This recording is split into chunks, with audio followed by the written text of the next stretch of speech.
welcome to another round of Sports Views. Tonight I'm reviewing Nashville SC 3, Inter Miami 0.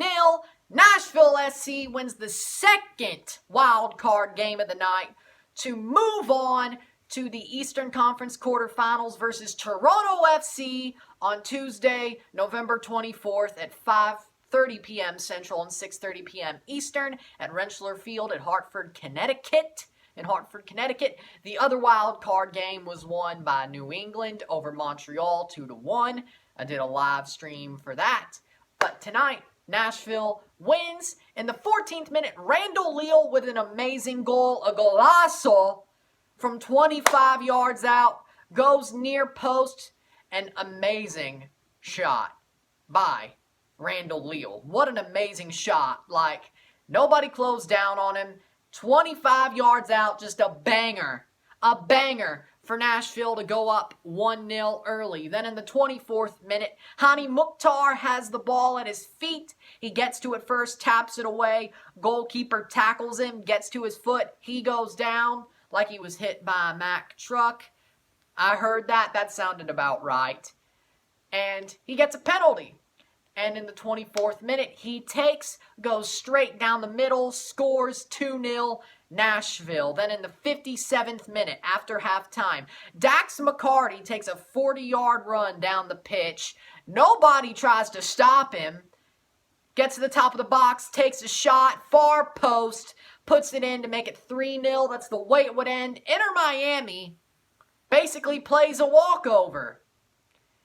Even though, well, if they had lost by a forfeit, it would have been the same score. But they lose a walkover, basically. And they didn't look good tonight. The stats were as follows. 7 shots for Nashville to 9 for Inter Miami. 4 shots on target for Nashville to 3 for Inter Miami. 46% possession for Nashville.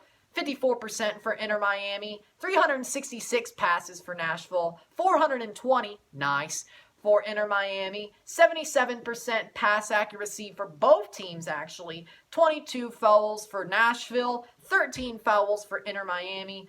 1 yellow card, Nashville, 2 Inter Miami. No red cards for either side. 1 offside for Nashville, none for Inter Miami.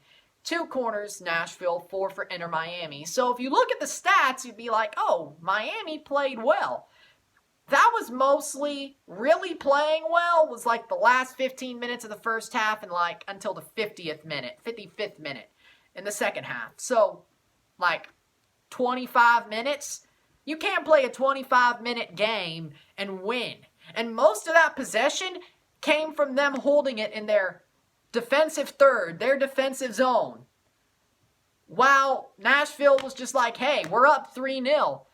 You're done. What are you going to do? They still had a back line of 5, didn't push up much. Their bench was empty. Nobody was on the bench. They put their best reserves in because of the COVID cases. And you could say, but if they didn't have those COVID cases, would have been a better game. Nashville was still stout defensively. Way stout defensively. And yes, way stouter defensively. And you could say, okay, they could have won 1-0 if you had Higuain. Both Higuains. Double trouble. Prepare for trouble, make it double. You didn't get that. If you had Gonzalez Perez, the hack, but guess what? He's still a hack. Even for a worse off team than Atlanta, he's still a hack. Could have given up a goal easily. Honestly, losing to Nashville with your full team would have been way worse, actually. This is kind of like, yeah, you could have an excuse, but you still got beat. But you have a little bit of an excuse. But I still thought Nashville was going to win either way. But I told y'all on the live stream, if you were there, if you're watching this and you watched the live stream, I said, before this game, I said, this is how it's going to go. Nashville is going to take them to the woodshed, take them behind the woodshed. Well, what happened? And you could say, but the stats don't show that. Nashville were better offensively. They were more clinical, which that's what matters. You see the scoreline? That's what matters. Not, oh, we had more possession. We had more passes. We had more shots. Not on goal, but you had more shots. Okay. Cry me a river. actually cry me a river. What matters is the scoreline. And you got drubbed. Nashville were clinical. Randall Leal, Hani Mukhtar, Dax McCarty. When Jonder Cadiz was on, he looked like he had a couple of chances. They ripped you apart. Especially early on, and that's all they needed. That's all they needed was early on. Then they got the dagger in the 57th, and they're just like, okay, we'll let y'all do what you need to with the ball. They did nothing. And Miami gave up way too much space in the midfield, especially early on. The first 30 minutes to Nashville, and that sealed their fate.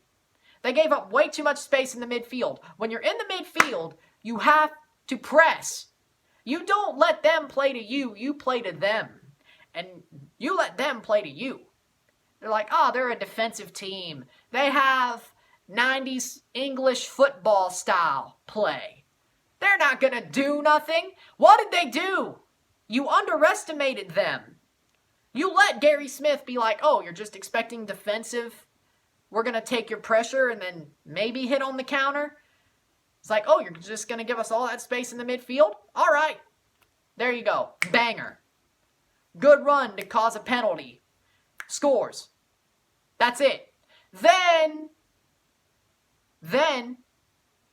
they bring on substitutions. They change the tempo a little bit. They start pressing a little bit more, and then the last 15 minutes of the half was better.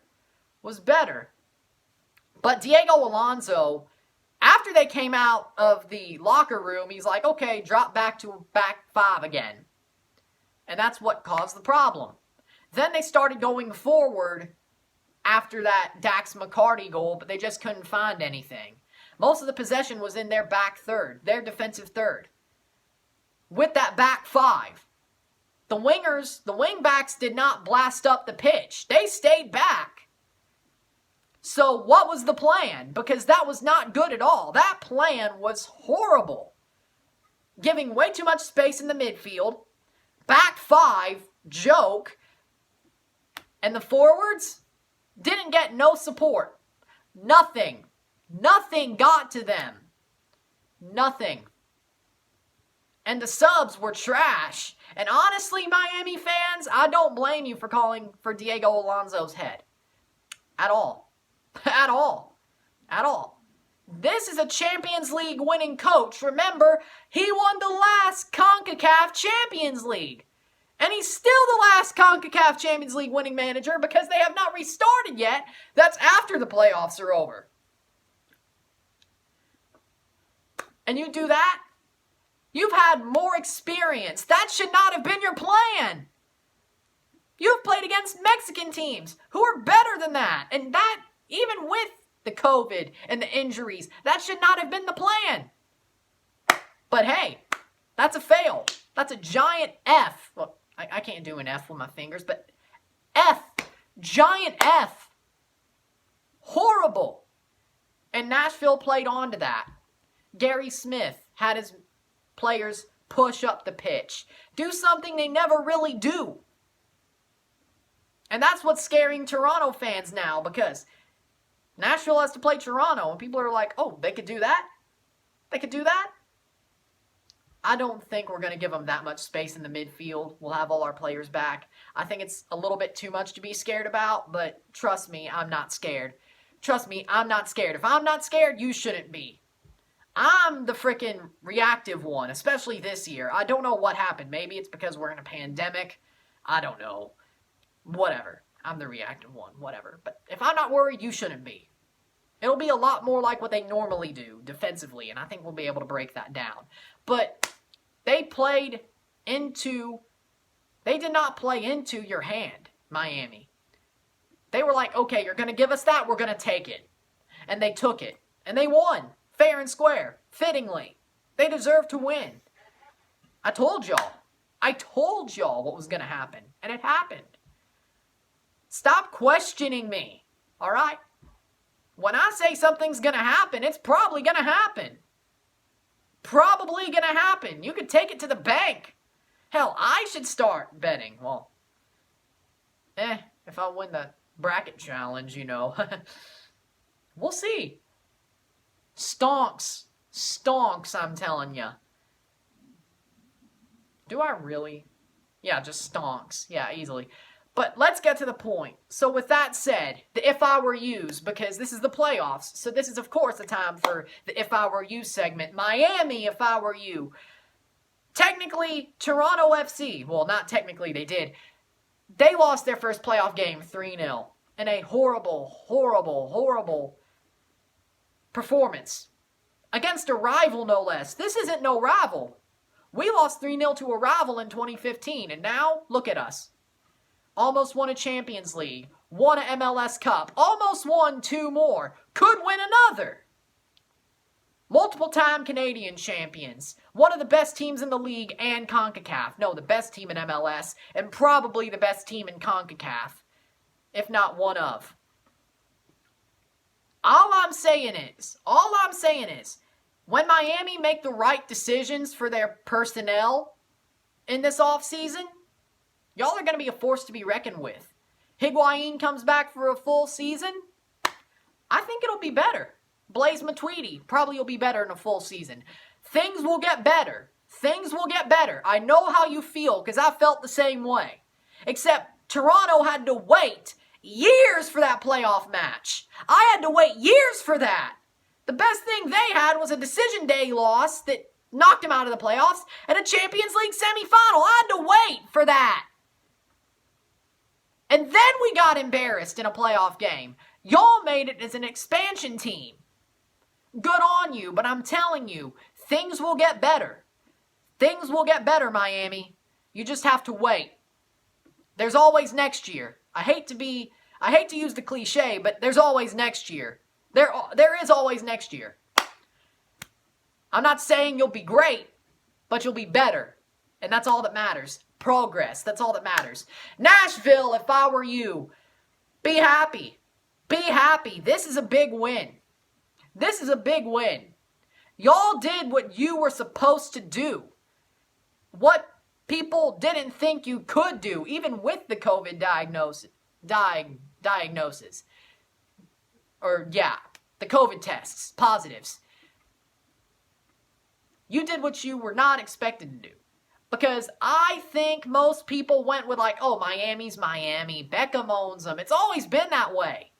Even when people were like, I said Nashville was going to win this match the whole time. I predicted y'all to win. Hell, I predicted both matches right tonight. 2-0 already. I knew it was going to happen, and then when I saw the 5 COVID positives, I said it on the live stream. They were going to take Inter Miami to the woodshed. Well, what happened? What happened? They did. And I don't care that the stats may have favored them a little bit. The advanced stats, the scoreline favored Nashville. 3-0? Yeah, that's getting taken behind the woodshed. Be happy. You're going to face a Titan in a couple of days. No pun intended. No pun intended. But you're going to face a Titan on Tuesday. And it's going to be a good one. I think so. It's going to be a challenge. And if Nashville comes out like that, it could be harder. But it's going to be a challenge. It's going to be a game that will be amazing. Y'all should be happy and get ready for Tuesday.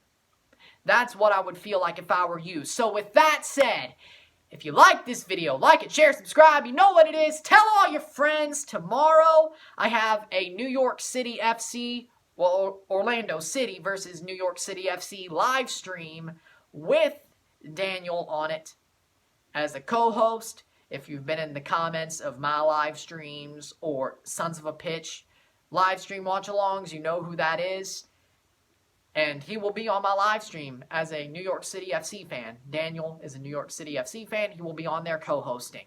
Which, if they're losing, I'm going to banner him a little bit. It's going to be fun. And then, after that, I will have an RSR for Columbus Crew versus New York Red Bulls. 2 things tomorrow for y'all. I hope you like it. I'm Ryan and I'm out. Peace.